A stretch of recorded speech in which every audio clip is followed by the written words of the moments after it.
হঠাৎ করে অনেকে এসে বলে যে আমার এতটুকু জায়গায় চুল নেই, আমরা দেখছি যে ওই জায়গাটা একদম খালি হয়ে যায়। আবার অনেক পুরুষ আছে যারা এসে বলে আমার মোচের এই জায়গাটা হঠাৎ করে খালি হয়ে গেল, একদিন বা 2 দিন ধরে লক্ষ্য করছি। আবার দাড়ির এই জায়গাটা খালি হয়ে গেল, হুট করে একটা জায়গা থেকে চুল খেয়ে যায়, অনেকটা মনে হয় পোকা খেয়ে ফেলেছে এরকম মনে হয়, মথ ইটান একটা অ্যাপিয়ারেন্স দেয়। তো এই জিনিসটাকে আমরা বলি হচ্ছে অ্যালোপেশিয়া এরিয়াটা। অনেকে প্রশ্ন করে যে এটা আসলে কারণটা কি। এটা most of the cases unknown থাকে, মানে এটা এক ধরনের অটোইমিউন ডিসঅর্ডার।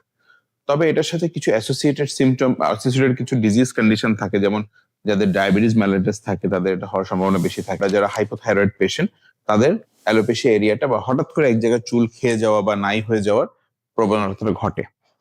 তো আরেকটা কমন প্রশ্ন এই অসুখের ক্ষেত্রে আমরা পাই যে এটা কতদিন লাগবে ভালো হতে। আসলে দেখেন, কোনো অটোইমিউন ডিজিজ কিন্তু আমরা কোনো ডক্টরাই বলতে পারি না কতদিন ধরে ভালো হবে। এটা সময় নেয়। অনেকের ক্ষেত্রে দেখা যায় 2-3 সপ্তাহে চুলটা চলে আসে, অনেকের ক্ষেত্রে দেখা যায় যে 1-2 মাস সময় লাগতে পারে। তো অনেকে ঘরোয়া পদ্ধতি ব্যবহার করে, পেঁয়াজের রস দেয়, পেঁয়াজ কেটে ঝাঁজ ঘষে, বিভিন্ন ধরনের জিনিসপত্র দেয়।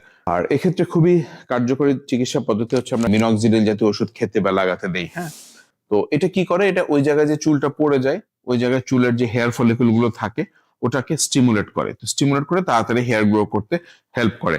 এরকম হলে আপনারা ভয় পাবেন না। তো এটা আসলে চুল গ্রো করে যায় আবার। তবে কতদিনে গ্রো করে বা কিভাবে কতদিন লাগতে পারে এই জিনিসটা আসলে বলা যায় না, বিকজ এটা একটা অটোইমিউন ডিজিজ। কারো কারো ক্ষেত্রে দেখা যায় কপাল ভালো থাকলে 1-2 সপ্তাহে চলে আসে, কারো কারো ক্ষেত্রে 2-3 মাসও লাগতে পারে।